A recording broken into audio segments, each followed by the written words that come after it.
Hello student, this is Pranjal sir, Director of Plus 1 classes.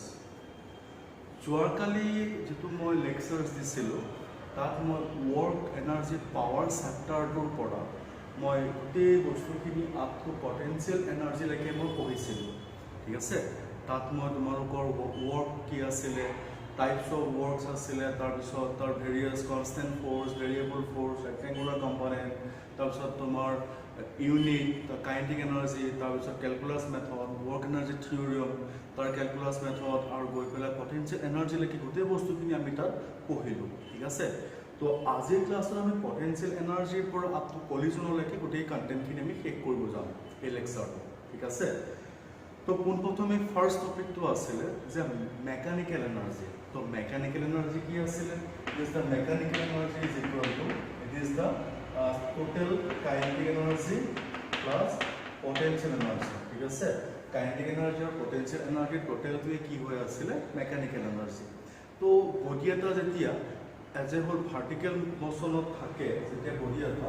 Freely ফল কৰে, freely ফল কৰিলে বডি এটাৰ মেকানিকেল এনাৰ্জিটো কনজাৰ্ভ হয় নে নহয়? আৰু চিমিলাৰলি যদি বডি এটা আপৱাৰ্ড মোশ্যনত থাকে তেতিয়া বডিটোৰ মেকানিকেল এনাৰ্জি কনজাৰ্ভ হয় নে নহয়, এই বস্তুটো আমি পঢ়িব গৈ আছোঁ, ঠিক আছে। দেন কনজাৰ্ভ হয়েই, কিন্তু 11ৰ যিখিনি ষ্টুডেণ্টছ থাকে সিহঁতৰ ডেৰাইভেশ্যন পাৰ্টটো আমাক লাগে, কিহৰ কাৰণে সিহঁতৰ বৰ্ড লেভেলৰ এক্সামছ হয়, ঠিক আছে।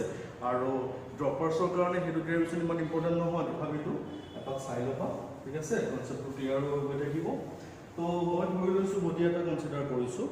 বডি এটা কি হৈ আছে, ইয়াতে 0.8 আছে, ইয়াতে 0.8 আছে, এই থাকোঁতে সি কিমান হাইটত আছে? ইয়াতে হাইট 8 আছে, ঠিক আছে। তাৰ পৰা সি আহি বি পইণ্ট পালেহি, এৰ পৰা বি পইণ্টলৈ যদি সি নামি আহিছে, এইখিনি জেগাৰ হাইট কিমান হৈ আছে? ছাপ'জ এক্স, সি ছাপ'জ ডিষ্টেঞ্চ ট্ৰেভেল কৰিছে। তাৰপিছত আহি সি গ্ৰাউণ্ড পালেহি, গ্ৰাউণ্ড পাওঁতে সি ডিষ্টেঞ্চ কিমান ট্ৰেভেল কৰিলে? এইচ মাইনাছ এক্স সি ডিষ্টেঞ্চ ট্ৰেভেল কৰিলে, ঠিক আছে। তো এতিয়া তিনিটা পইণ্ট, এ পইণ্ট, বি পইণ্ট আৰু চি পইণ্ট, এই তিনিটা পইণ্টত তাৰ চিষ্টেমটোৰ টোটেল এনাৰ্জি কিমান মানে ছেইম হয় নে নহয়, আমি তাকে উলিয়াব গৈ আছোঁ এই ডেৰাইভেশ্যনটো। তো ফাৰ্ষ্ট টাইমে মই যেতিয়া 0.8 চাব গৈ আছোঁ, 0.8 মই চাওঁ, 0.8 যদি মই চাওঁ, ইয়াতে 0.8 বডিটোৰ as a whole initial energy মানে ভেলচিটি কিমান? 0 হৈ আছে। তেনে ক্ষেত্ৰত কাইনেটিক এনাৰ্জি যদি মই 1.8 চাবলৈ যাওঁ, half M V square equal to কিমান? 0। এণ্ড পটেঞ্চিয়েল এনাৰ্জি 1.8 কিমান? ইয়াৰ পৰা হাইট কিমান? এম জি এইচ আছে। তেনেহ'লে ইয়াৰ টোটেল মেকানিকেল এনাৰ্জি 1.8 যদি মই চাওঁ, 0 প্লাছ এম জি এইচ গৈ পেলাই মই কিমান পাওঁগৈ? এম জি এইচ মই পাই আছোঁ মেকানিকেল এনাৰ্জি 1.8 মই পালোঁ, ঠিক আছে। ধুনীয়াকৈ বুজি আছোঁ, মানে 8.8 মেকানিকেল এনাৰ্জি কিমান? এম জি এইচ, ঠিক আছে, বুজি পাইছোঁ। তাৰপিছত মই ছেকেণ্ড টাইম গৈ আছোঁ উলিয়াবলৈ 1.b, ঠিক আছে। 1.b মই উলিয়াব গৈ আছোঁ। 1.b যদি মই চাওঁ, বডিটো ইয়াৰ পৰা ইয়ালৈ ডিষ্টেঞ্চ কাইনেটিক এনাৰ্জি উলিয়াবলৈ যাওঁতে কাইনেটিক এনাৰ্জি ইকুৱেল টু এইখন জেগাত মই ভেলচিটি ধৰি লৈছোঁ V1, এইখন জেগাত ধৰি লৈছোঁ মই V2। Then kinetic energy 1.b যদি মই চাওঁ, half M V1 square, half M V1 square. এতিয়া V1 কিমান হ'ব? V1ৰ কাৰণে V square equal to U square plus twice A S formula আছে, V1 square 0 plus twice G, এইখিনি কিমান আহিছে ইয়াৰ পৰা ইয়ালৈ? এইচ কিমান? এইচ মাইনাছ এক্স, ঠিক আছে। হাইট হৈ আছে এইচ মাইনাছ এক্স, ঠিক আছে। তেনেহ'লে V1 স্কোৱাৰ কিমান? Twice G H minus x. তো তেনেকৈ মই চাবলৈ গ'লে ইয়াত হাফ এম V1ৰ জেগাত মানে twice G H minus X মোৰ হ'ব। তেনেহ'লে M G H minus X মোৰ হ'ব কি? কাইনেটিক এনাৰ্জি ক'ত? 1.b, ঠিক আছে। আৰু যদি মই পটেঞ্চিয়েল এনাৰ্জি চাওঁ, পটেঞ্চিয়েল এনাৰ্জি 1.b যদি মই চাওঁ, তাহলে তলে কিমান নাম? ইয়াৰ পৰা ইয়ালৈ হাইট কিমান আছে? এজ এ হোল ইয়াত এজ এ হোল হাইট কিমান ডিষ্টেঞ্চ ট্ৰেভেল কৰিলে? এক্সে ট্ৰেভেল কৰিলে, ইয়াত কিমান আহিব? টুৱাইজ জি এক্স, আৰু ইয়াতো কিমান আহিব? এক্স। আৰু হাইট কিমান? ইয়াৰ পৰা ইয়ালৈ হাইট কিমান? M G height h minus x ঠিক আছে তেনেকৈ তো total energy at point b যদি মই চাওঁ at point b যদি মই চাওঁ তেনে mgh plus কিমান পালোগে mg h মই পাই আছো কিমান at point b ঠিক আছে at point b বুজিলো তাৰ পিছত মই গৈ আছো at point c at point c যদি মই চাব যাওঁ at point c যদি মই কাইনেটিক এনাৰ্জি উলিয়াবলৈ যাওঁ c half m v2 square half m v2 square এতিয়া v2 square উলিয়াব লাগিব v2 square উলিয়াবলৈ যাওঁতে v square equal to u square plus twice as formula at point c velocity কিমান v2 square u0 twice g কিমান নামি আহিলে h নামি আহিলে তেনেহলে কিমান থাকিবগে twice half m twice g is and full answer হল mg h और मौजूद potential energy sound at point c mg height की मान यार ग्राउंड और जीरो इन्होंने total mechanical energy at point c कितना होगा mgh plus 0 कितना पाया सुबह mg से पाया सु mg से पाया सु तन माने मैकेनिकल एनर्जी c जिमान पाइसु b जिमान पाइसु a जिमान पाइसु দুটিয়ে কেটা পয়েন্ট হতে মেকানিক্যাল এনার্জি কি হৈ আছে সেম পাইছো তাৰ মিনিং যদি আৰু কেটামান পয়েন্ট কনসিডাৰ কৰো তাতো মই সেমে পাম তাৰ মিনিং যদি এটা যেতিয়া ফ্ৰিলি ফল হয় তাৰ প্ৰতিটো পয়েন্টতে মেকানিক্যাল এনার্জি সদায় কি হৈ থাকে কনজার্ভ হৈ থাকে ঠিক আছে তেনে হলে মই যদি ফাইনাল কনক্লুজন দিব পাৰো যে mechanical energy for a freely falling body is conserve ঠিক আছে ধুনীয়াকৈ বুজি পাইছো ডাউট লগা নাই ইয়াৰ পিছতে আমি গৈ আছো যে ভার্টিক্যালি আপওয়ার্ড প্রজেক্টেড বডি এটো তো ভার্টিক্যালি ডাউনওয়ার্ড প্রজেক্টেড হইছে না যদি আপওয়ার্ড প্রজেক্টেড হয় তেতিয়া কি হ'ব তেতিয়া তো আমি সোয়া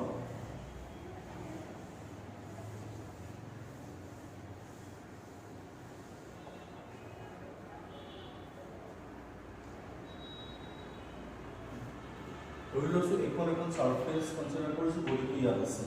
এটা পয়েন্ট কি আছে ইয়াৰ ভেলোচিটি কিমান ইউ ইয়াৰ পৰা গৈ এটা পয়েন্ট বি পালে ইয়াৰ পৰা ইয়ালৈকে কিমান ডিসটেন্স ট্ৰেভেল কৰে সাপোজ x তাৰপিছত ইয়াৰ পৰা গৈ কি এটা পয়েন্ট c পালে আৰু ইয়াৰ পৰা এলে হাইট কিমান h এইখনৰ ভেলোচিটি ইউ এইখনৰ ভেলোচিটি v1 এইখনৰ ভেলোচিটি v2 ঠিক আছে এতিয়া মই গৈ যদি তলৰ পৰা ওপৰলৈ যায় প্ৰতিটো পয়েন্টতে মেকানিক্যাল এনাৰ্জি কনজাৰ্ভ হয় নহয় মই চাব লাগে তেনে ক্ষেত্ৰত মই যদি চাওঁ at point a যদি মই লওঁ at point a যদি মই লওঁ তেনেহলে at point a kinetic energy at point a half of m u square ঠিক আছে potential energy at point a যদি মই চাওঁ হাইট কিমান 0 তেনেহলে mechanical energy at point a m half m u square plus 0 মানে কিমান পাম half m u square ঠিক আছে then mechanical energy at point at কিমান আহিল half m u square কি হৰ ক্ষেত্ৰত আহিছে for a body moving along upward direction ঠিক আছে next মই গৈ আছো at point b উলিয়াব গৈ আছো at point b মই যদি উলিয়াব যাওঁ at point b ঠিক আছে kinetic energy at point b উলিয়াব যাওঁতে half m v1 square ঠিক আছে v1 কিমান তো মই নাজানো ঠিক আছে v1 উলিয়াবলৈ যাওঁতে v square plus twice s তো v1 square equal to 0 plus twice মানে তোমাৰ কি হৈ আছে c আৰু কিমান কৰি আপে আলে আছে হ'ল ডিসটেন্স কিমান ট্ৰেভেল কৰিলে x ট্ৰেভেল কৰিলে তেনেহলে মলিকিউল চাবলৈ চাওঁ হাফ m কিমান জায়গা কিমান পাম twice x পাম ঠিক আছে ইয়াৰ জায়গা কিমান পাই আছো twice x sorry আপনি ইটো নহব ইউজ কৰিব আহিব তেনে কিমান পাই আছো u square plus twice x এটা কিমান পাম half m u square plus mg x মই কি পাই আছো kinetic energy at point b ঠিক আছে তাৰ পিছত মই যদি চাওঁ potential energy at point b যদি মই চাওঁ বডিটো ইয়াৰ পৰা কিমান হাইটত আছে x হাইটত আছে তেনেহলে m g হাইট কিমান x therefore mechanical energy যদি মই উলিয়াব যাওঁ at point b যদি মই উলিয়াব যাওঁ এই দুটা যদি মই মানে প্লাস মাইনাস কৰোঁ তো এইটো মাইনাস আহিব মাইনাছ আহিব ওপৰলৈ গৈছে মাইনাছ আহিব কিমান আহিবগৈ হাফ এম কিউ স্কোৱাৰ এইটো মই কি পালোঁ mechanical energy F point B পালোঁ ঠিক আছে সিমিলাৰলি মই যদি F পইণ্ট C চাওঁ F পইণ্ট যদি C চাওঁ মই যদি কাইনেটিক এনাৰ্জি ইয়াত C উলিয়াওঁ half M V2 square V2 value কিমান এইখন জেগাত ভেল'চিটি 0 হৈ যাব তেনেহ'লে কাইনেটিক এনাৰ্জি কিমান হ'ব 0 হ'ব এনে ক্ষেত্ৰত মই যদি পটেনচিয়েল এনাৰ্জি চাওঁ potential energy F point C চাওঁ mg হাইট কিমান আছে সৰি V2 0 নহ'ব সৰি অকণমান ৰখিয়া half M V2 square final height নহয় নহয় এটা মেক্সিমাম হাইট নহয় নহয় তেনেহ'লে কিমান আহিবগৈ V2 উলিয়াব লাগিব then V square plus twice A as formula V1 V2 square V square minus twice A is ঠিক আছে তেনে ক্ষেত্ৰত kinetic energy F point C যদি চাওঁ হাফ m V2 জেগাত কি লিখিম V square minus twice G is তেনেহ'লে half m V square minus mg is মই কি পাই আছোঁ kinetic energy F point C পাই আছোঁ then similarly potential energy F point C যদি মই চাওঁ F point C যদি মই চাওঁ ইয়াৰ পৰা কিমান হাইট ট্ৰেভেল কৰিলে h হাইট নহ'লে কিমান পাই আছোঁ mg h নহ'লে therefore total mechanical energy F point C ঠিক আছে mechanical energy F point C যদি মই চাওঁ এই দুইটা মই প্লাছ মাইনাছ কৰিলে কিমান পাম half M Q square then মই যদি আপোনাক চাব বিচাৰোঁ F point A F point B আৰু F point C তিনিওটা পইণ্টতে বডি এটা ফৰ দ্য আপৱাৰ্ড মোশ্যনত তিনিওটা পইণ্টতে মই ভেল'চিটি কি পাই আছোঁ সৰি মেকানিকেল এনাৰ্জি মই কি পাই আছোঁ চেম পাই আছোঁ তাৰ মিনিংটো যদি মই সোধোঁ তাৰ মিনিংটো কি আৰু দুই এটা পইণ্ট যদি মই কনচিডাৰ কৰোঁ তাতো যদি মই চেমেই পাওঁ তাৰ মিনিং কি প্ৰতিটো পইণ্টত যেতিয়া ভেলুটো চেম পাইছোঁ that means mechanical energy is conserve for the body moving from upward motion ঠিক আছে পুৰা ধুনীয়াকৈ বুজি পাইছে এইকনলৈকে দেন এইকনলৈকে চাগে বুজি পোৱাৰ পিছত আমি এতিয়া দুটা মানে ডেৰিভেশ্যন কৰিলোঁ আৰু এই দুটা ডেৰিভেশ্যনতে আমি কি পঢ়িলোঁ যে mechanical energy for a body upward and downward মোশ্যনত কনজাৰ্ভ হয় নে নহয় আৰু দুইটা কেছতে আমি কি পালোঁ যে কনজাৰ্ভ হয় ঠিক আছে তেনে ক্ষেত্ৰত আমি ইয়াৰ পৰা মেকানিকেল এনাৰ্জি কনজাৰ্ভ বুলি আমি গম পালোঁ তো ইয়াৰ নেক্সট পইণ্টটো আহি আছে যে আমি পটেনচিয়েল এনাৰ্জি আৰু গ্ৰেভিটেশ্যনেল পটেনচিয়েল এনাৰ্জিহে পঢ়ি আছোঁ এতিয়ালৈকে তো নেক্সট পটেনচিয়েল এনাৰ্জি আৰু এটা পাৰ্ট আছিলে আৰু সেইটো কি আছিলে ইলাষ্টিক পটেনচিয়েল এনাৰ্জি ঠিক আছে স্প্ৰিং এডালৰ মুভমেণ্টৰ কাৰণে স্প্ৰিং এডালৰ ইলাষ্টিচিটিৰ কাৰণে যিটো এনাৰ্জি প্ৰডিউচেছ হয় তাক আমি কি নাম দি থৈছোঁ ইলাষ্টিক পটেনচিয়েল এনাৰ্জিৰ নাম দি থৈছোঁ মই ঠিক আছে তেনে ক্ষেত্ৰত এতিয়া ইলাষ্টিক পটেনচিয়েল এনাৰ্জি মই যদি এক্সপ্ৰেশ্যন উলিয়াবলৈ যাওঁ ধৰি লৈছোঁ মই এটা মই ষ্ট্ৰেট লাইন ধৰি লৈছোঁ ইয়াৰ পৰা এডাল স্প্ৰিং এটা নৰ্মেল পজিশ্যন ঠিক আছে এই স্প্ৰিংডাল ইয়াৰ পৰা এডাল স্প্ৰিং এটা নৰ্মেল পজিশ্যন ঠিক আছে ইয়াত তাৰ এক্স ইকুৱেল কিমান 0 এই স্প্ৰিংডাল এতিয়া ইয়াত আছে আৰু ইয়াৰ পৰা তাৰ ইয়ালৈ তাৰ এক্সটেনশ্যন কিমান হৈছে এক্স হৈছে ঠিক আছে এতিয়া কথাটো হৈছে কি যে এইখন জেগাত তাৰ ডিছপ্লেচমেণ্টটো 0 ফোর্স এপ্লাই টু 0 ঠিক আছে কিন্তু এইখন জেগাত মই স্পিনল এফালে ফোর্স এক্সটার্নাল ফোর্স মই এফ এক্সটার্নাল এপ্লাই কৰি থৈছো ঠিক আছে এতিয়া মই যদি চাবলৈ যাওঁ যে হুকস ল পাই থৈছো আমি হুকস ল মতে যিমানে ফোর্স স্প্ৰিংডালৰ ইন্টাৰনাল ফোৰ্স থাকিব না ভালে এটা ইন্টাৰনাল ফোৰ্স থাকিব ঠিক আছে দ্যাট ৰেষ্টৰিং ফোৰ্স মই এফ বুলি লিখিছো ঠিক আছে এইটো লিখিছো বড় স্প্ৰিংডাল মই ইয়াৰ পৰা এটা টানিম টানাৰ আগতে স্প্ৰিংডালৰ এটা ইণ্টাৰনেল ফোৰ্স থাকে ভিতৰৰ অনুপ্ৰস্থন টানি থাকে এই ইণ্টাৰনেল ফোৰ্স মই ৰেষ্টৰিং ফোৰ্স নাম দিছোঁ এই ৰেষ্টৰিং ফোৰ্সৰ প্ৰপ'ৰ্চনেলটো কি হৈ আছে এক্স হুকছৰ পৰা পাইছোঁ তেনেহ'লে এফ ইজ ইকুৱেল টু মই কি পাই আছোঁ কে এক্স মই পাই আছোঁ ঠিক আছে কিন্তু মই কি পাই থৈছোঁ যে F is equal to minus of কি হৈ আছে এফ এক্সটাৰ্নেল তেনেহ'লে therefore f external is equal to কিমান হৈ আছে minus of kx কি হৈ আছে minus of kx ঠিক আছে ইয়াৰ পৰা যদি মই চাওঁ তাৰপিছত ইয়াৰ পৰা চাব গ'লে এটা কাম কৰিব পাৰোঁ তোমাৰ হ'ব f external আছে ন f equal to কাম কৰিব পাৰা f external equal to f equal to হৈ আছে না তেনে ক্ষেত্ৰত মই কৰি দিছো ৰবা ঠিক আছে then f external equal to কিমান হৈ আছে মাইনাস অফ f হৈ আছে তেনে ক্ষেত্ৰত আকৌ আমি যদি চাওঁ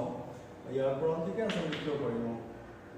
f external equal to minus of f হলে f external equal to minus of kx লিখিব পাৰিম ঠিক আছে আৰু এই f equal to কিমান হৈ আছে kx হৈ আছে একেলগে বুজি পালো তো ইয়াৰ পৰা আমি এটা বস্তু গম পালো কি যে স্প্ৰিং এডালৰ force constant equal to f equal to kx আমি পাই আছো ঠিক আছে f equal to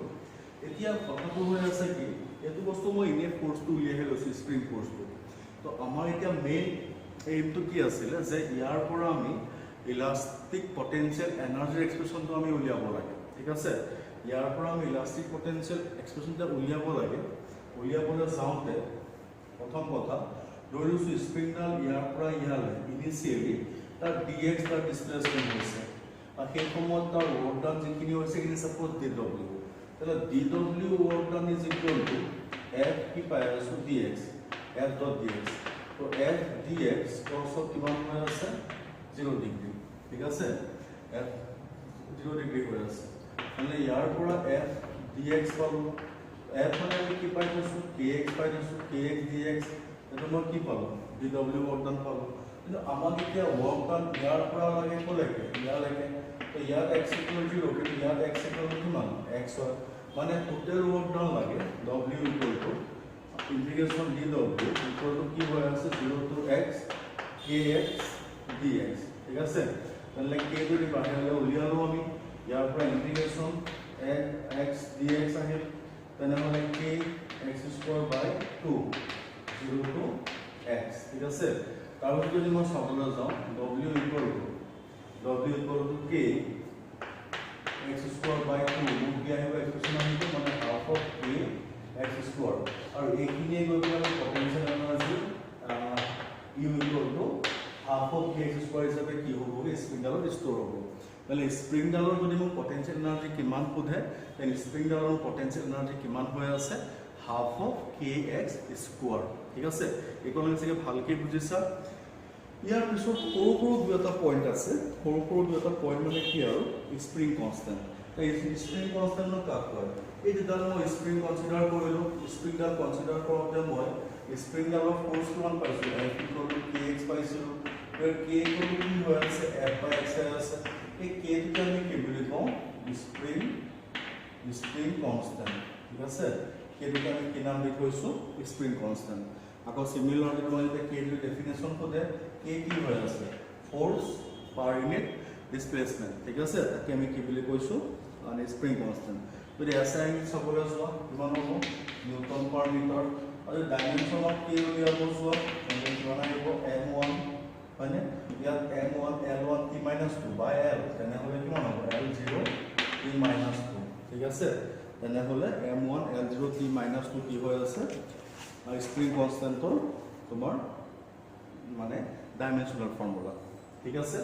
ঠিক আছে ইকোনমিক্স সকলোৱে বুজি আছে কোনো সিটা ডাউট লগা নাই ঠিক আছে ইয়াৰ পিছতে কি আমি গৈ আছো পাৱাৰ ঠিক আছে পাৱাৰ বুলি কওঁতে পাৱাৰ ঠিক আছে পাৱাৰ বুলি কওঁতে কি বুলি কম এতিয়া চোৱা হা মই তোমাক এটা সৰু এক্সাম্পল দিওঁ ধৰি লৈছো মই দুখন বাইক কনসিডাৰ এখন স্প্লেন্ডাৰ আৰু এখন বুলেট লোৱা এতিয়া কথাটো কি হৈ আছে তুমি কৰবাত ফুৰিব গৈছা দুজন ফ্ৰেণ্ডে তো as a whole suppose after 10 minutes তোমাৰ স্প্লেন্ডাৰ চলাই যোৱা মানুহজনে যদি এজ এ হোল 5 কিলোমিটাৰহে ট্ৰেভেল কৰিছে ইজনে সাপোজ 20 কিলোমিটাৰ ট্ৰেভেল কৰিছে তো তেওঁটো ট্ৰেভেল নাই কৰা তেওঁ ট্ৰেভেল কৰাই কোনে লৈ গৈছে সেই বাইকখনে নিছে দ্যাট মিন্স বাইকখনৰ ইঞ্জিন মানে সেই ইঞ্জিনটো আমি যেন পাৱাৰফুল ইঞ্জিন তাৰ মিনিং কি কি কম টাইমত বেছি ওয়াৰ্ক কৰিব পাৰে বেছি ওয়াৰ্ক কৰা মানে কি ফোৰ্স বেছিকে দিব পাৰে যেটা ফোৰ্স বেছিকে দিব ডিসপ্লেসমেন্ট অটোমেটিক বেছিকে হ'ব ঠিক আছে সেইটোৱে হৈ আছে পাৱাৰ ঠিক আছে পাৱাৰ বুলি ক'লে বাৰে কৈছো পাৱাৰ বুলি ক'লে কি হৈ আছে ওয়ার্ক ডান বেছি কম টাইমত বেছি ওয়ার্ক ডান কম টাইমত বেছি ওয়ার্ক ডান মানে ওয়ার্ক ডান মানে কি ফোর্স ইনটু ডিসপ্লেসমেন্ট কম টাইমত বেছি ফোর্স এপ্লাই কৰাৰ কাৰণে বেছি ডিসপ্লেসমেন্ট হৈছে যাৰ কাৰণে স্প্লেণ্ডাৰখন চলাই যোৱা মানুহজন যিমান ডিষ্টেঞ্চত আছে,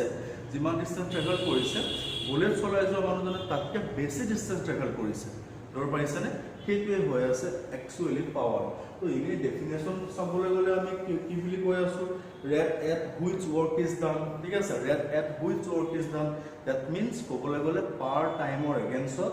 পাৰ ছেকেণ্ডৰ এগেইনষ্টত যিমান ৱৰ্ক ডান হয় সেইটোৱে তাৰ কি বুলি কওঁ? পাৱাৰ। ঠিক আছে, এতিয়া পাৱাৰ বুলি ক'লে আমি কি বুলি কৈ আছোঁ? Work done by time taken, work done by time taken. ঠিক আছে, ধুনীয়াকৈ চাগে বুজি পাইছা? এইখনলৈকে ডাউট লগা নাই চাগে? তেনেকৈ কি হৈ আছে? পাৱাৰ মানে কি হৈ আছে? Work done by time taken. ঠিক আছে, work done by time taken. তো এতিয়া ক'বলৈ যাওঁতে যদিহে টাইমটো একদম বহুত শ্বৰ্ট টাইম ইণ্টাৰভেল না, একদম টেন্স টু 0, তেনে ক্ষেত্ৰত power is equal to limit 10 time tends to 0 dw বাই কি হৈ আছে? dt। এইটো হৈ আছে পাৱাৰৰ এক্সপ্ৰেশ্যন। ঠিক আছে, তো এতিয়া কেতিয়াবা পাৱাৰ এক্সপ্ৰেশ্যনটো in terms of force and ভেলচিটিটো উলিয়াব দিয়ে। ঠিক আছে, এইটো পাৱাৰৰ চিম্পল ফৰ্মুলা। এতিয়া power in terms of force and velocity. ঠিক আছে, আমি কি জানো? Power equal to dw by dt। dw বুলি কওঁতে dt অফ ৱৰ্ক ডান মানে f ডট s। ঠিক আছে, এনে ক্ষেত্ৰত dt অফ f টো বাই মেলি ওলাই আহিলে, ডট প্ৰডাক্ট আছে, সৰি f dot ds, f dot ds বাই dt। তো ইয়াৰ পৰা কি পাম? f ডট d পাম, কি বুলি? Power equal two. তো ইয়াৰ পৰা মই আৰু এটা পাৱাৰ ডেফিনেশ্যন দিব পাৰোঁ। Power is equal to, it is the dot product of force and velocity. ঠিক আছে, ফ'ৰ্চ আৰু ভেলচিটি ডট প্ৰডাক্টটোকে আমি কি বুলি কওঁ? পাৱাৰ বুলি কওঁ। ঠিক আছে, তাৰপিছত মই যদি পাৱাৰ SI ইউনিট লাগে, ঠিক আছে, ইয়াৰ পৰা মই যদি তাৰ ডাইমেনশ্যনেল ফৰ্মুলা উলিয়াব যাওঁ, পাৱাৰ ইকুৱেল টু ৱৰ্কৰ dimensional formula m1 L2 T minus 2 by T, তেনেহ'লে m1 L2 T minus 3 কি হৈ আছে? পাৱাৰৰ তাৰ ডাইমেনশ্যনেল ফৰ্মুলা হৈ আছে। ঠিক আছে, তাৰপিছত যদি ইউনিট অফ পাৱাৰ সোধে, মোক সুধিব পাৰে। ইউনিট অফ পাৱাৰ যদি সোধে, ইউনিট অফ পাৱাৰ সুধিব পাৰে। ইউনিট অফ পাৱাৰ বুলি কওঁতে পাৱাৰ ইকুৱেল টু ৱৰ্ক ডানটো কি হৈ আছে? জুল হৈ আছে 1 জুল বাই 1 ছেকেণ্ড কি বুলি ক'ম?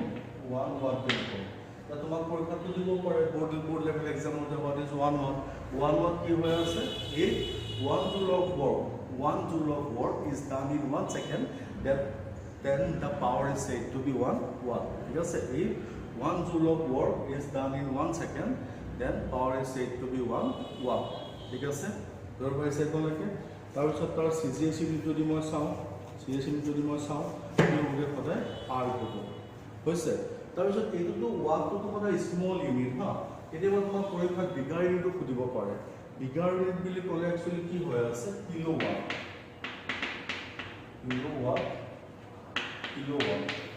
or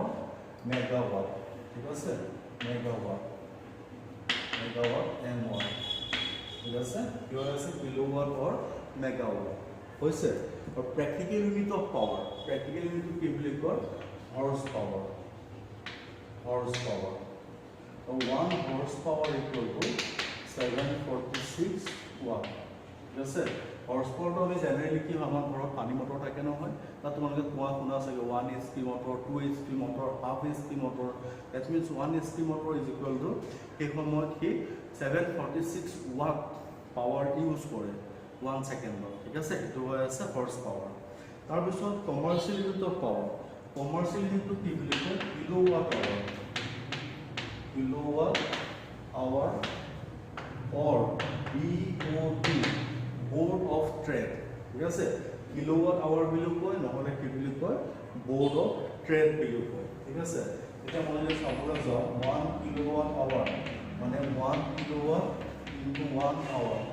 1 কিলোৱাট মানে 1000 ৱাট ইনটু 1 আৱাৰ বুলি কওঁতে 60 মিনিট, 60 ইনটু 60 ছেকেণ্ড। ঠিক আছে, তেনেহ'লে কিমান হয়? 3.6 ৱাট ছেকেণ্ড হৈছে। তুমি কি পাই আছো? ৱাট ছেকেণ্ড বুলি কওঁতে তোমাৰ জুলেই হৈ আছে, মানে 3.6 into 10 to the power 6 joule কিমান হৈ আছে 1 কিলোৱাট আৱাৰ ঠিক আছে 1 কিলোৱাট আৱাৰ মানে কিমান 3.6 into 10 to the power 6 joule হৈছে একেলগে চাগে ভালকৈ বুজিছা ডাউট লগা নাই চাগে ধুনীয়াকৈ বুজি পাইছা এতিয়া মই গৈ আছোঁ একোনলৈকে হোৱাৰ পিছত এইখিনি বস্তুটো আমাৰ ইজিয়ে আছিল এইখিনি বস্তু আমি ক্লাছ 9 মানতো পঢ়িছোঁ 11তো আৰু আমি 11ৰ কোৰ্ছে পঢ়ি আছোঁ এতিয়া 11ৰ তো এইখিনি বস্তু আমি পঢ়িছোঁ ইয়াৰ পিছৰ যিটো ছেকশ্যন আহিছে ইয়াৰ পিছৰ ছেকশ্যনটো হৈ আছে কলিজন ঠিক আছে ইয়াৰ পিছৰ ছেকশ্যনটো হৈ আছে কলিজন তো ৱৰ্ক এনাৰ্জি পাৱাৰৰ পিছতে কলিজন ছেকশ্যনটো আহে তে কলিজন কি বস্তু কলিজন কি হৈ আছে এনেই আমি ক'বলৈ গ'লে সংঘৰ্ষ বা ষ্ট্ৰাইক ঠিক আছে তেতিয়া দুটা বডি ষ্ট্ৰাইক হয় ষ্ট্ৰাইক হোৱাৰ আগত বডিকেইটাৰ যি ভেল'চিটি আৰু ডাইৰেকশ্যন আছিলে ঠিক আছে আফটাৰ কলিজন যদি ভেল'চিটি চেঞ্জেছ হয় তেতিয়াহে আমি সেই ষ্ট্ৰাইকটোৰ নাম কলিজন বুলি কওঁ মানে কলিজন হ'বলৈ হ'লে প্ৰথমতে খুন্দাখুন্দিটো খাব লাগিবই টাচটো হ'ব লাগিব কিন্তু টাচ হ'লেই নহ'ব আফটাৰ টাচ বা after strike the velocity must be change যদি সেইটো হয় তেতিয়াহে তাক আমি কি বুলি ক'ম কলিজন বুলি ক'ম ঠিক আছে কলিজন 4 টাইপছ আছে ফাৰ্ষ্ট হৈছে ইলাষ্টিক কলিজন ঠিক আছে প্ৰথমটো কি হৈ আছে ইলাষ্টিক কলিজন সেকেণ্ডটো হৈ আছে ইনইলাষ্টিক কলিজন থাৰ্ডটো হৈ আছে তোমাৰ পাৰফেক্টলি ইনইলাষ্টিক কলিজন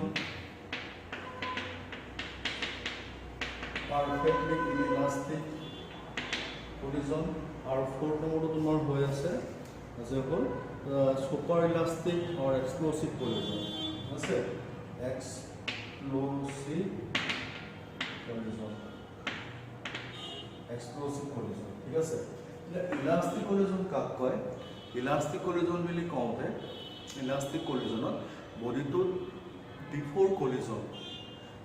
কলিজন ষ্ট্ৰাইক হোৱাৰ আগত কাইনেটিক এনাৰ্জি আৰু মমেণ্টাম যিমান আছিলে আফটাৰ কলিজনো কাইনেটিক এনাৰ্জি আৰু মমেণ্টাম ছেম থাকে যাৰ কাৰণে ইয়াত কি হৈ আছে kinetic energy and momentum both are conserved ঠিক আছে বুজি পাইছা তাৰপিছত গৈ আছোঁ ইনইলাষ্টিক কলিজনত কি হয় অনলি মমেণ্টামহে কনজাৰ্ভ হয় কাইনেটিক এনাৰ্জি নট কনষ্টেণ্ট বা নট কনজাৰ্ভ ঠিক আছে 3 নম্বৰ হৈ আছে পাৰফেক্টলি ইনইলাষ্টিক কলিজন কি হৈ আছে যে বডি দুটা বিফ'ৰ কলিজন দুটা বেলেগ বেলেগ আছিলে কিন্তু আফটাৰ কলিজন দুইটা বডি কম্বাইন হৈ পেলাই একেলগে মুভ কৰিছে ঠিক আছে মানে ধৰি লোৱা আজিকালিতো পুৰা আসাম পুলিচৰ তোমাৰ এতিয়া হ'ল মানে চলি আছে নহয় পুৰা বুলেট ফায়াৰিং চলি আছে এনকাউণ্টাৰ চলি আছে তো এজ এ হ'ল কি হৈ আছে ধৰি লোৱা সেই ড্ৰাগ এডিক্টেড বা ড্ৰাগ ডিলাৰজন পলাইছে পুলিচে ফায়াৰ কৰিছে তো প্ৰথম ড্ৰাগ ডিলাৰ আছিলে দেন বুলেট আছিলে আফটাৰ এতিয়া বুলেটটো গৈ ষ্ট্ৰাইক কৰিছে ড্ৰাগ ডিলাৰটোৰ বডিৰ ভিতৰত বুলেটটো সোমাই আছে তেওঁ ড্ৰাগ ডিলাৰটো পলাইছে তো সেই সময়ত বুলেট আৰু ড্ৰাগ ডিলাৰটো একেলগে কম্বাইন হৈ গৈছে নে নাই হৈছে তো সেই কম্বাইন যদি হৈ যায় সেই যিটো কলিজন তাৰ নাম হৈ আছে ইনইলাষ্টিক বা পাৰফেক্টলি ইনইলাষ্টিক কলিজন ঠিক আছে আৰু এক্সপ্ল'চিভ কলিজনটো কি হয় চোৱা কেতিয়াবা আমি দেৱালীত ৰকেট লঞ্চ কৰোঁ ৰকেট এনে তুমি এৰি দিছা সি ওপৰলৈ ফ্ৰীলি মুভ কৰি আছে সেইটো নহয় ৰকেটটো তুমি উল্টাকৈ ফ্ল'ৰলৈ দি দিয়া যদি ফ্ল'ৰত কি হ'ব ফ'ৰ্চফুলি ফ্ল'ৰত খুন্দা মাৰিব নোৱাৰে সেই সময়ত তাৰ কাইনেটিক এনাৰ্জিটো বাঢ়ে ফ'ৰ্চ যিমানে ফ'ৰ্চ দিয়া যায় সিমানে কাইনেটিক এনাৰ্জিটো বাঢ়ে ঠিক আছে সেই সময়ত সেই কলিজনটোৰ নাম হৈছে কি যে হ'ল এক্সপ্ল'চিভ কলিজন আৰু ইলাষ্টিক কলিজনৰ এক্সাম্পল কি তুমি বল এটা থ্ৰ' কৰিছা বল এটা তুমি ধৰি লওক বল এটা যিমান ওপৰে দিছা সি আকৌ খুন্দা খাই সিমান তল পাই গৈছে সেইটো হৈছে ইলাষ্টিক কলিজন আৰু ইনইলাষ্টিক কলিজন কি হয় বল এটা মাটিত থ্ৰ' কৰিলে মাটিত খুন্দা খাই বলটো ছেম হাইটলৈ ঘূৰি নাহিলে সি কি হৈ আছে ইনইলাষ্টিক মানে ইয়াৰ যদি তুমি এক্সাম্পল দিবলৈ যোৱা এখন ফ্ল'ৰ বলটো ইয়াত আছে খুন্দা মাৰিছে খুন্দা মাৰি আকৌ একে হাইটলৈ ঘূৰি গৈছে এইটো হৈ আছে ইলাষ্টিক কলিজন এইটো কি হৈ আছে এইটো বলটো ইয়াত আছে খুন্দা মাৰিছে তুমি বলটো ইয়ালৈকে গৈছে এইটো হৈ আছে ইনইলাষ্টিক কলিজন ঠিক আছে পাৰফেক্টলি কলিজন কি হৈ আছে এইটো এটা বল দুটা বল মুভ কৰিছে অলপ পিছত দুটা বল একেলগে মুভ কৰিছে ভেল'চিটি ভি এইটো হৈ আছে পাৰফেক্টলি ইনইলাষ্টিক কলিজন এক্সপ্ল'চিভ কলিজন কি হৈ আছে মানে বডিটো বল ইয়াত খুন্দা মাৰি পেলাই ইয়াত ঠিক এক্সপ্ল'ৰ হৈছে কিন্তু ভেল'চিটি মানে বহুত বাঢ়িছে এতিয়া তুমি না চাবাচোন ৰকেটটো ওপৰলৈ গ'লে যিটো হয় মাটি ফ্ল' কৰিলে সি বেছিকৈ যোৱা নিচিনা হয় তো সেইটো হৈ আছে এক্সপ্ল'চিভ কলিজন ঠিক আছে তো একেলগে সেই কলিজন বুজি পাইছা ডাউট লগা নাই চাগে ন তো এতিয়া আমি গৈ আছোঁ next elastic collision in one ডাইমেনশ্যনত আমি এক্সপ্ৰেশ্যন কিছুমান উলিয়াব গৈ আছোঁ তো এক্সপ্ৰেশ্যন কিছুমান উলিয়াবলৈ যাওঁতে প্ৰথম কথা কি হৈছে তো আমি পঢ়িব গৈ আছোঁ কি elastic collision in one dimension তো এতিয়া চোৱা এইটো এটা body A much m1 velocity u1 এইটো এটা body velocity u2 body b মাছ m2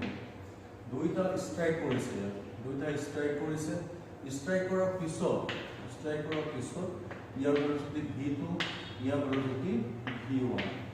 ঠিক আছে ষ্ট্ৰাইক কৰাৰ পিছত আফটাৰ কলিজন ঠিক আছে বুজি পাইছা দেন এইটো হৈ আছে বিফৰ কলিজন এইখিনি হৈ আছে বিফৰ কলিজন এইখিনি হৈ আছে আফটাৰ কলিজন মাছ m2 ভেলোচিটি ইয়াতো মাছ m1 আফটাৰ কলিজন আৰু এইটো হৈ আছে কি ডিউৰিং কলিজন হৈছে তো আমি কি কনসিডাৰ কৰিলোঁ দুটা বডি যাৰ mass m1 m2 moving with velocity u1 u2 after collision their velocity becomes v1 and v2 তো ইয়াত আমি after collision body কেটাৰ velocity expression কি হ'ব তাক আমি উলিয়াব গৈ আছো ঠিক আছে তো তাক আমি উলিয়াবলৈ যাওঁতে প্ৰথমতে আমি যেবোৰ আমাদের কি আছে according to law of conservation of কি হ'ব momentum ঠিক আছে according to law of conservation of momentum বিভক্তৰ কাৰণে কি হ'ব momentum m1u1 plus m2u2 is equal to বিফালে m1 v1 plus m2 v2 ঠিক আছে তো ইয়াৰ পৰা মই 1 টাৰ্ম কি একেলগে লিখিছো m1 v1 minus m1 v1 m2 v2 minus m2 u2 তো ইয়াৰ পৰা মই m1 কমন লৈছো v1 minus v1 equal to m2 common লৈছো v2 minus u2 ঠিক আছে মই এজ এ হোল দুটা এক্সপ্ৰেছন পাইছো মই ইয়াত বক্স বনাই ৰাখিছো ঠিক আছে বক্স বনাই মই ৰাখিছো ঠিক আছে ধুনীয়াকৈ বুজি আছা তো তাৰ পিছৰ এক্সপ্ৰেছনটো মই এক্সপ্ৰেছন 1 লৈছো তাৰ পিছত মই যদি according to law of conservation of kinetic energy চাওঁ kinetic energy point of view পৰা চাওঁ ইয়াৰ কাইনেটিক এনাৰ্জি কিমান half of m u1 square half of m2 u2 square ইফালে কিমান half of m1 v1 square plus half of m2 v2 square ঠিক আছে এটো এক্সপ্ৰেছন পাইছো ইয়াত যদি মই চাওঁ এতিয়া ইয়াত মই half of টাৰ্ম বিলাক কেনসেল হ'ব তাৰ পিছত মই m1 v1 square তাৰ পিছত minus m1 v1 square 1 term খিনি একফালে লিখিছো 2 টাৰ্ম খিনি একফালে মানে লৈ আনিছো ঠিক আছে একফালে লৈ আনিছো তো তেনে ক্ষেত্ৰত চোৱা m2 v2 square minus m1 m2 u2 square ঠিক আছে তো ইয়াৰ পৰা মই m1 কমন ললো ইফালে কিমান আহিব u1 square minus u1 square ইফালে মই m2 কমন ললো v2 square minus u2 square ঠিক আছে বুজি আছো এখনলৈকে বুজাৰ পিছত m1 u1 to u1 minus u1 plus u1 m2 v2 minus u2 v2 plus u2 ঠিক আছে এটো মই পালো ব্ৰেক কৰিলো a minus b বলে সবলে পুট কৰিলো a minus b সবলে পুট ব্ৰেক কৰিলো এতিয়া এটো টাৰ্ম মতে এই টাৰ্মটো বহালো সব এটো টাৰ্ম দেখিছানে টাৰ্মটো m2 v2 minus u2 equal to u1 plus v1 equal to m2 v2 minus u2 equal to v2 plus u2 तो इक्वली कैंसिल गल जोर पिছত u1 plus v1 তাৰ পিছত আছে v2 plus u2 তাৰ পৰা u1 minus u2 v2 minus v1 এটা expression পালো ঠিক আছে এটা এক্সপ্ৰেছন পালো পাইছো তো এতিয়া ইয়াৰ পিছতহে আমি ভেলোচিটি এক্সপ্ৰেছন উলিয়াব পাৰিম প্ৰথমতে এক্সপ্ৰেছন দুটা চাই লোৱা এটা পাইছোঁ m1 u1 minus v1 m2 v2 minus u2 আৰু এটা u1 minus u2 equal to v2 minus v1 ঠিক আছে তো এতিয়া এক্সপ্ৰেছন এতিয়া উলিয়াব যাম এক্সপ্ৰেছন উলিয়াবলৈ যাওঁতে মই দুটা এক্সপ্ৰেছন ইয়াতে লিখি লওঁ ঠিক আছে দুটা এক্সপ্ৰেছন ইয়াতে লিখি লওঁ দেন প্ৰথমটো মই কি পাইছিলোঁ m1 পাইছিলোঁ u1 minus v1 m2 পাইছোঁ মই v2 minus u2 এটা এক্সপ্ৰেছন পালোঁ আৰু এটা এক্সপ্ৰেছন পালোঁ u1 minus v1 u1 minus u2 v2 minus v1 আৰু এক্সপ্ৰেছন পালোঁ দুটা এক্সপ্ৰেছন মই পালোঁ ঠিক আছে এতিয়া দুটা এক্সপ্ৰেছন ইউজ কৰিবলৈ মই ফাইনেল ভেলোচিটি এক্সপ্ৰেছনটো উলিয়াব লাগে ফাইনেল ভেলোচিটি এক্সপ্ৰেছনটো মই উলিয়াবলৈ যাওঁতে কি কৰি আছোঁ চোৱা ঠিক আছে এই যে ইকুৱেশ্যন আছে মই উলিয়াব গৈ আছোঁ for final velocity suppose v1 উলিয়াব লাগে ঠিক আছে এইটো ইকুৱেশ্যন 2 আছে এইটো ইকুৱেশ্যন 1 আছে তো এতিয়া চোৱা ফ্ৰম ইকুৱেশ্যন 2 পৰা মই v1 উলিয়াব লাগে না মই v2 এক্সপ্ৰেছনটো ল'ম v2 কিমান হ'ব u1 minus u2 plus v1 এটাৰ এক্সপ্ৰেছন মই ল'লোঁ এইটো এক্সপ্ৰেছন ল'লোঁ এইটো লোৱাৰ পিছত এই এক্সপ্ৰেছনটো মই দি পেলাই ইকুৱেশ্যন 1ত পুট কৰিম 1ত পুট কৰিব যাওঁতে m1 u1 minus v1 m2 v2 জেগাত কি পুট কৰিম u1 minus u2 plus v1 minus u2 ঠিক আছে তেনেহ'লে m1 u1 minus v1 m2 u1 plus v1 twice u2 ঠিক আছে এইটো হোৱাৰ পিছত m1 u1 v1 m2 u1 plus m2 v1 minus m2 u2 2 ঠিক আছে এইটো এক্সপ্ৰেছন পালোঁ উলিয়াব লাগে v1 টাৰ্মখিনি একলগ কৰি পেলাম ঠিক আছে v1 টাৰ্ম যদি একলগ কৰি পেলাম তো এইফালে m1 u1 এইফালে m2 u1 এইফালে twice m2 u2 এইফালে আছে m2 u1 এই টাৰ্মটো এইফালে লৈ আনি m2 u1 তেনে ক্ষেত্ৰত ইয়াত যদি মই চাওঁ u1 কমন লৈছোঁ m1 minus m2 plus twice m2 u2 equal to ইয়াত যদি মই v1 কমন লওঁ m1 plus m2 ঠিক আছে তেনে এইটো পালোঁ এইটো এক্সপ্ৰেছন পালোঁ এইটো এক্সপ্ৰেছন পোৱাৰ পিছত মই এটা চাওঁ যে মই মুচিব লাগিব এইখিনি ঠিক আছে এইখনতে মুচি দিছোঁ এইখনতে মুচিছোঁ এইখন মুচাৰ পিছত ইয়াৰ পৰা মোক v1 হে লাগে যদি মই v1 উলিয়াওঁ v1 ইকুৱেল কি পাম এইফালে গুচি আহিব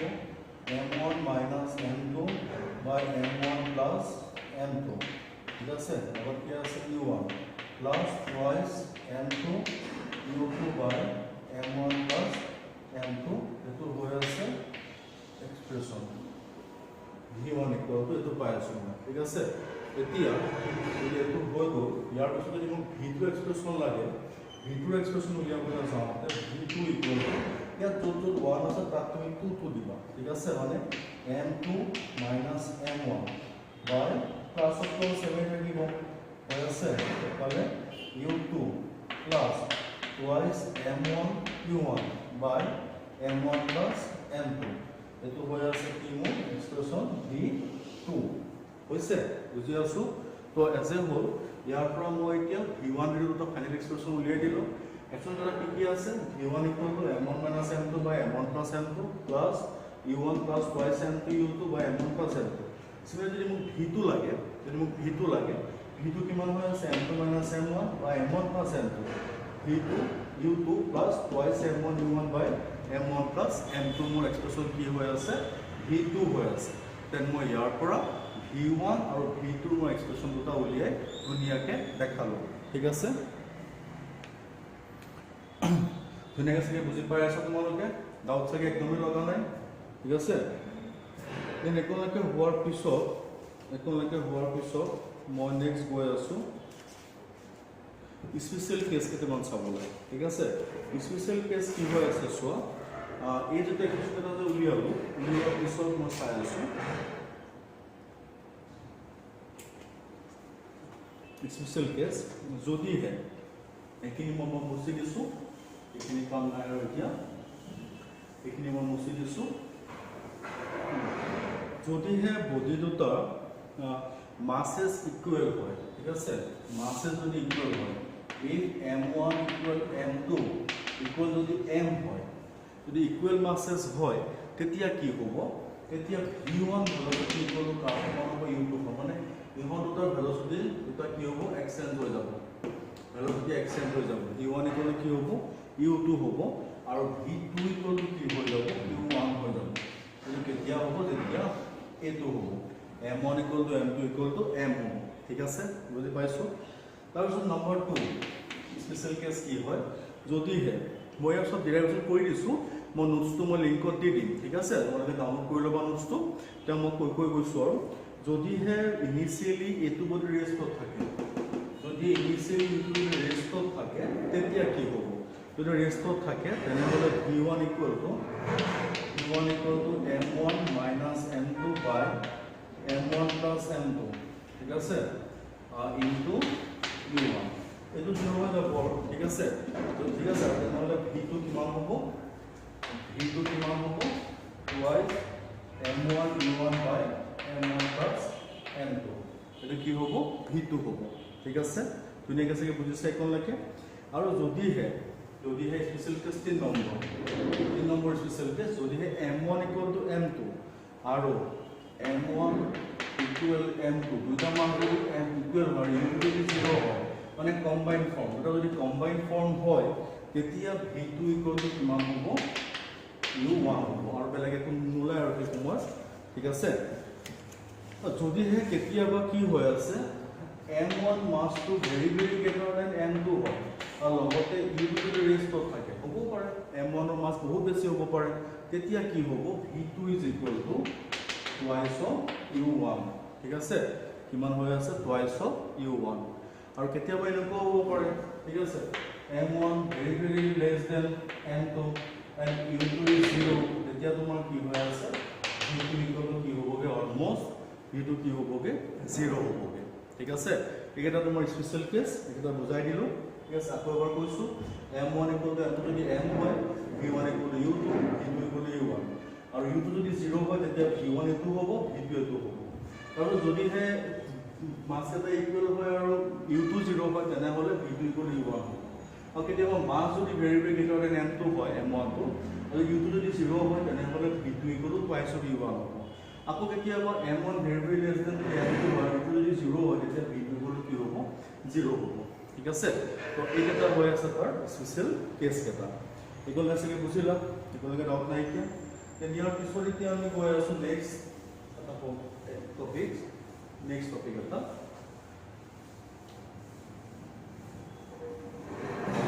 নেক্সট টপিকটো কি হৈ আছে কোএফিচিয়েন্ট অফ ৰেষ্টিটিউশন ঠিক আছে কি হৈ আছে কোএফিচিয়েন্ট of restitution. Coefficient of restitution. Coefficient of restitution is the E বুলি বুজায় তাক তো হয় আছে কি velocity of separation by velocity of মানে relative velocity no relative velocity of separation to the relative velocity of approaches yes sir তো ইয়াতে তুমি ফিগাৰটো চোৱা এইটো বডি u1 আছে এইটো বডি u2 আছে ই ইয়াৰ ওচৰ চাপিছে নাই ইহঁত দুটাৰ এপ্ৰচেছৰ ভেলোচিটি ৰিলেটিভ কিমান u1 মাইনাছ u2 ঠিক আছে তাৰ পিছত গৈ পেলাই খুন্দা খাইছে দুইটা খুন্দাৰ পিছত এটা ভেলোচিটি হৈ গ'ল v1 এটা ভেলোচিটি হৈ গ'ল কি এটা ভেলোচিটি v2 এটা সাপোজ v1 ঠিক আছে তেনেহ'লে গৈ পেলাই মই কি পালোগে মানে সেপাৰেশন মানে ই আৰু সেপাৰেট হৈ গৈ আছে তাৰ ৰিলেটিভ ভেলোচিটি কিমান হ'ব v2 মাইনাছ v1 এটো কি হৈ আছে ই হৈ আছে তো এই যেটো ডেফিনেশন যে e equal to relative ratio of relative velocity of separation to the relative velocity of approaches হটো রেশিও দুকে কি বুলি কয় coefficient of restitution ঠিক আছে যদি পাৰফেক্টলি ইলাষ্টিক কলিজন হয় কিমান তুমি পাইছিলো u1 = u2 v2 - v1 এটা ইকুৱেল হ'ল না হ'ল তেনেহ'লে কি হয়গে = 1 হয় এটো কোড হয় পারফেক্টলি ইলাস্টিক কলিজনত হয় আৰু পাৰফেক্টলি ইনইলাস্টিক কলিজন যদি হয় তেনেহ'লে ইনে পাৰফেক্টলি ইলাস্টিক কলিজন = 1 হয় আৰু পারফেক্টলি ইনইলাস্টিক কলিজনত হলো কি হয় 0 হয় ঠিক আছে বুজি পাইছো বুজি পাই আছো ধুনীয়াকৈ চাগে বুজি আছে একেলগে একো ডাউট নাই ঠিক আছে ইয়াৰ পিছতে আমি এটা পঢ়িব গৈ আছো তো এতিয়া আমি গৈ আছো কোএফিচিয়েন্ট অফ ৰেস্টিটিউশন কাকো আমি ভালকে বুজিলো তো এতিয়া আমি ইন টাৰ্মস অফ হাইটৰ আমি কোএফিচিয়েন্ট অফ ৰেস্টিটিউশনৰ আমি এক্সপ্ৰেশন উলিয়াব গৈ আছো ঠিক আছে তো তাৰ কাৰণে আমি কি কৰি আছো মই পেন্ডুলামৰ নিচিনা এটা এক্সাম্পল লম হা পেন্ডুলামৰ নিচিনা এটা এক্সাম্পল লম ঠিক আছে দেন মই কোন প্ৰথমে ইয়াত কৰিছো কি এখন ৰূপ আমি কনসিডাৰ কৰিছো ৰূপৰ পৰা এটা বডি মাস ক্যাপিটাল ঠিক আছে ক্যাপিটাল এম বডিটো ইয়াত আছে দেন ক্যাপিটাল এম বডিটো ইয়াতে আছে তোমাৰ লৈ দিয়া হৈছে মই কৰি লম কামটো দেন ক্যাপিটাল এম বডিটো আছে তো ইয়াৰ ভেলোচিটি ৰেষ্টৰ আছে বুলি কৈছো ইয়াৰ এটা বডি আছে ইয়াৰ মাসটো স্মল হয় গ্ৰাউণ্ডৰ পৰা এই হাইট h আছে ঠিক আছে ইয়াৰ ভেলোচিটি e1 আৰু e কি হৈ আছে ৰেষ্টৰ আছে ই আহি এক খুন্দা মাৰিব খুন্দা মাৰিলে ই গৈ পেলাই এইখন জেগা পালে ক্যাপিটাল এম গৈ এইখন জেগা পালে আৰু যদি সাপোজ v1 আৰু ইয়াৰ হাইট মই ধৰি লৈছো কিমান h2 বুলি আৰু ই ইয়াত খুন্দা মাৰাৰ পিছত ই খুন্দা মাৰিলে ই হে ইফালে ই খুন্দা মাৰিলে ই এফালে যাব এফালে যাওঁতে ইয়াৰ ভেলোচিটি মই ধৰি লৈছো হাইট h1 ইয়াৰ ভেলোচিটি v1 এইখন জেগা ভেলোচিটি সৰি v2 ঠিক আছে ইয়াৰ ভেলোচিটি v2 ইয়াৰ ভেলোচিটি v1 হ'ব দেন কথাটো কি হ'লগে এতিয়া সৰি ইয়াৰ ভেলোচিটি v2 ইয়াৰ ভেলোচিটি v1 হৈছে v2 আছে না ইয়াত খুন্দা মাৰি v2 হ'ল ইয়াত খুন্দা মাৰি v1 তো এতিয়া যদি মই চাব পাৰো ইনিশিয়ালি তো u2 0 আছিল আৰু এই বডিটোৰ কাৰণে ভেলোচিটি u1 কিমান হ'ব √2yg h হ'ব √2yg h হ'ব আফটাৰ কলিজন v2 কিমান হ'বগে √2yg h2 ফৰ্মুলা যদি ভেলোচিটি উলিয়াও আৰু ইয়াৰ ভেলোচিটি কিমান হ'ব yg h1 ওই পাই গৈছো বডি এটা হাইট h হ'ব যেতিয়া আমি এৰি দিও এটা হাইট h ত মুভ কৰিলে যদি ইনিশিয়াল ভেলোচিটি ৰেষ্টত থাকে তেতিয়া ভেলোচিটি yg h বা হাইট হয় তো এতিয়া এইকেইটা আমি ভ্যালু পালো কিন্তু কোএফিচিয়েন্ট অফ ৰেস্টিটিউশন কি আছে e v2 - v1 u1 - u2 এটা v2 ভ্যালু কিমান √2yg h2 √2yg h1 হৈ আছে v1 ৰ ভ্যালু আৰু u1 ৰ ভ্যালু হৈ আছে yg h আৰু ইফালে হৈ আছে 0 তো √2 মানে yg সব কেনসেল গুচি গলে মোৰ formula থাকিবগে √h2 - h1 by √h your expression coefficient of restitution or example ঠিক আছে তো কেতিয়াবা কিছুমান নিউমাৰিকেল আহিলে আমি ৰেস্টিটিউশনৰ এই হাইট ৰিলেটেড ফৰ্মুলাটো আমি ইউজ কৰিব পাৰো ঠিক আছে এই ফৰ্মুলা আমি ইউজ কৰিব পাৰো দেন একলগে আছে ধুনীয়াকৈ সকলোৱে বুজি পাইছা কাৰো চাগে একো ডাউট লগা নাই একমলৈকে ঠিক আছে ভালকৈ চাগে বুজিছা দেন ইয়াৰ পিছতে আমি লাষ্ট টপিক এটা আমাৰ আছে কলিজন ৰিলেটেড যে কি হৈ আছে যে যেতিয়া এজ এ হোল আমি পারফেক্টলি ইনইলাস্টিক কলিজন বুলি কৈছো পারফেক্টলি ইনইলাস্টিক কলিজন কি আছিল ধৰি লোৱা তোমাৰ এইটো এটা body mass m1 velocity u1 এইটো এটা বডি ৰেষ্টৰ ফোৰ্স মাস m2 ভেলোচিটি u2 ৰেষ্টৰ থাকিব পাৰে ঠিক আছে বা ৰেষ্টৰ আছে দুইটা বডি দেন কম্বাইন হৈ পেলাই উঠে কমন ভেলোচিটি v মুভ কৰিছে ঠিক আছে তো সেইটোকে আমি কি বুলি কওঁ as a whole perfectly inelastic collision then perfectly inelastic collision সদায় ফাইনাল কাইনেটিক এনার্জি লস্ট হয় মানে কমি যায় যদি এনার্জি কম হয় মানে এনার্জি লস্ট হয় না দেন কিমান এনার্জি লস্ট হয় তো সেই এক্সপ্ৰেশনটো আমি উলিয়াব গৈ আছো এই যোনটো উলিয়াবলৈ যাওঁতে initially according to law of conservation কি হৈ আছে মোমেন্টাম ল অফ কনজাৰভেশ্যন অফ মোমেন্টাম বুলি কওঁতে m1 u1 to 0 হ'ব plus 0 equal to m1 v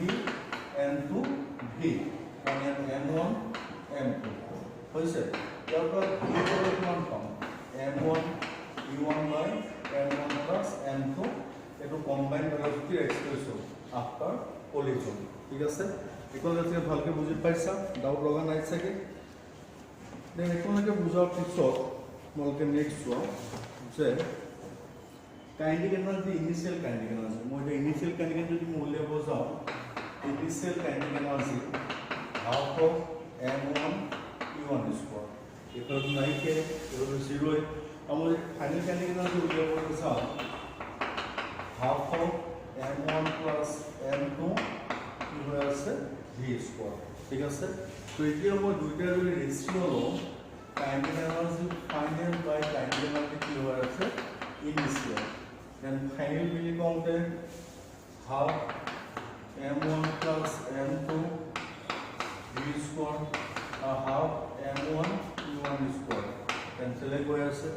total আমি কিমান পামগে মই ইয়াত যদি মই m1 plus m2 v যদি মই ধৰ বহাই দিও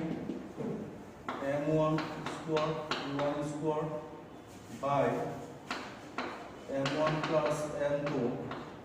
whole square what is that by m1 u1 square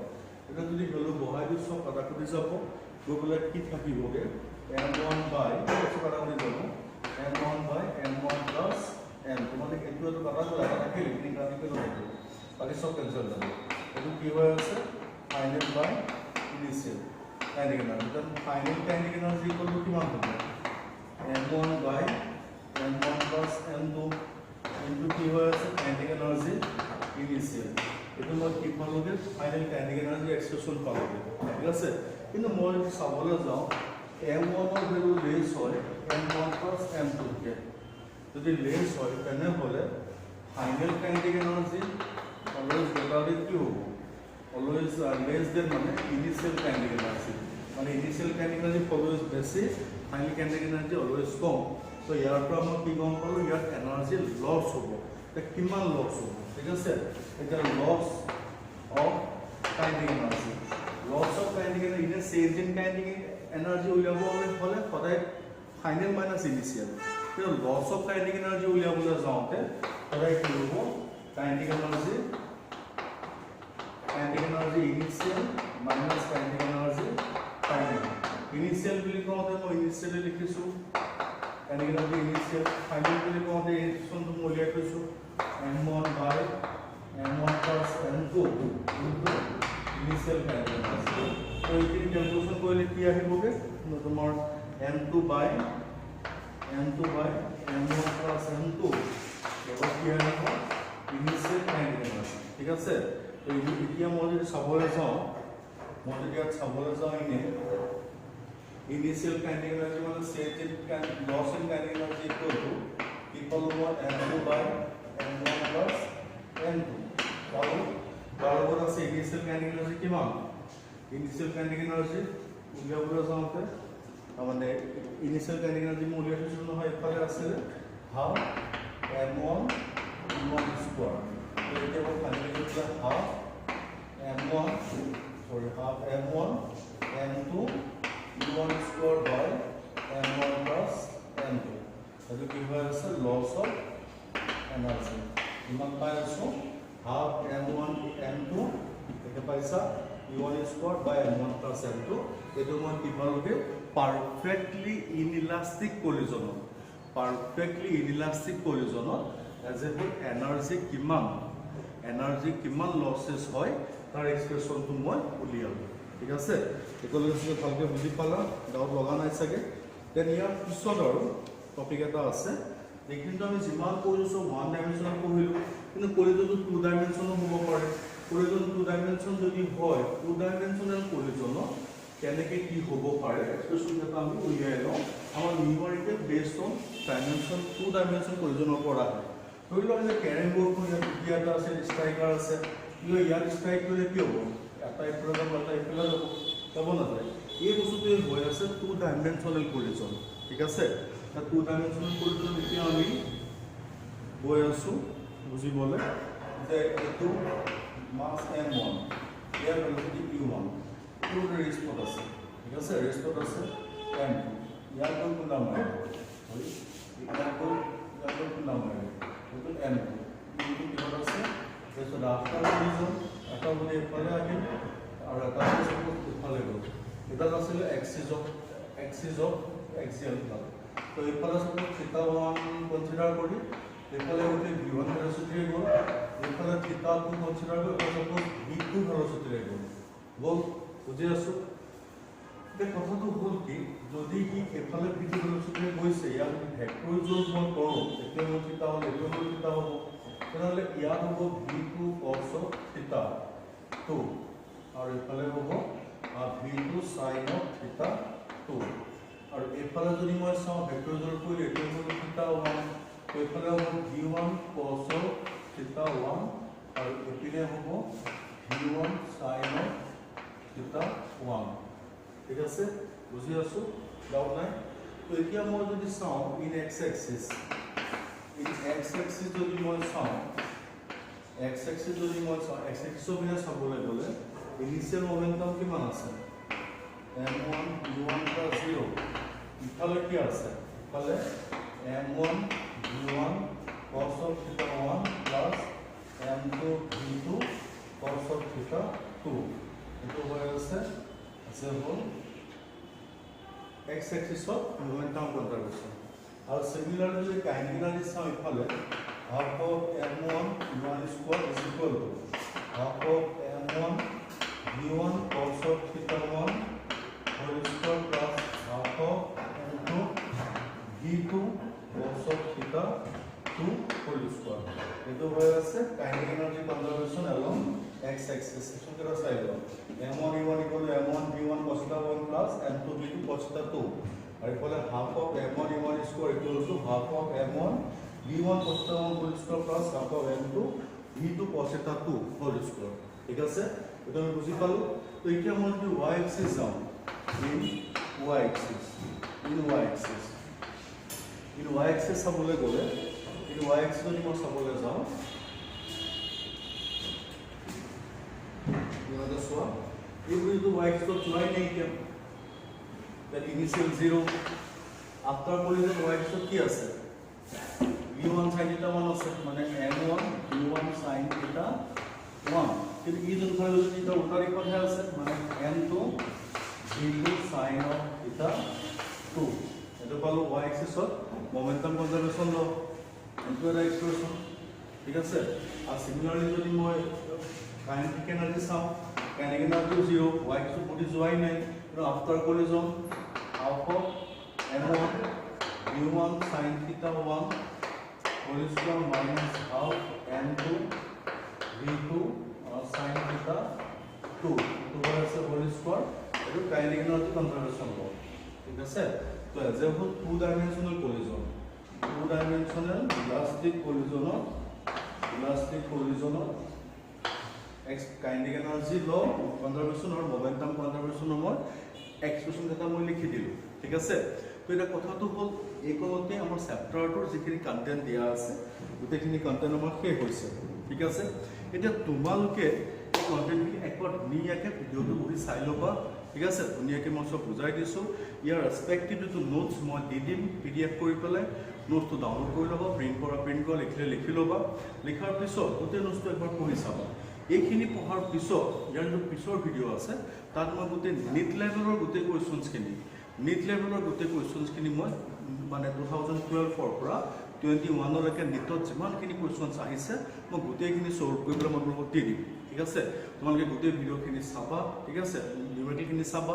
চোৱাৰ পিছত তুমি এইটো ডিটাৰমিনেশ্যনত আহিবা যে ৱৰ্ক এনাৰ্জিৰ পৰ এটা নিউমেৰিকেল আহে মই সেইটো নিউমেৰিকেল সলভ কৰিমেই নিহওঁ তো চ্যাপ্টাৰ ওয়াইজ এটা কোয়েশ্চন বা দুটা কোয়েশ্চনস কে আহে তো আমি চ্যাপ্টাৰ ওয়াইজ যদি টাৰ্গেট লৈ গৈ থাকো ঠিক আছে আমি এক্সামত সেই কোয়েশ্চনস তোমাৰ ভুল হোৱাৰ কোনো চান্সেসে নাথাকে তাৰ কাৰণে বেসিক্স থিওৰি গোটেইখিনি ঠিক আছে তাৰপিছত টেক্সট বুকখন এবাৰ চাই ল'বা তাৰপিছত যিমান কোয়েশ্চন আজিলৈকে আহিছে গোটেইখিনি কৰিবা তাৰপিছতো নাই নেকি সেই চ্যাপ্টাৰটোৰ পৰা 400 to 500 নিউমেৰিকেল তোমালোকে সলভ কৰি ল'বা ঠিক আছে সেইখিনি যদি তোমালোকে কৰা দেন ডেফিনেটলি তোমাৰ যেটো আশা যে মই এজন ভাল ডক্টৰ বা মই এজন আইআইটিয়ান হ'ম এই সপোন তোমাৰ দিঠকত পৰিণত নোহোৱাৰ কোনো চান্সেই নাথাকে ঠিক আছে কিন্তু যত্ন কৰা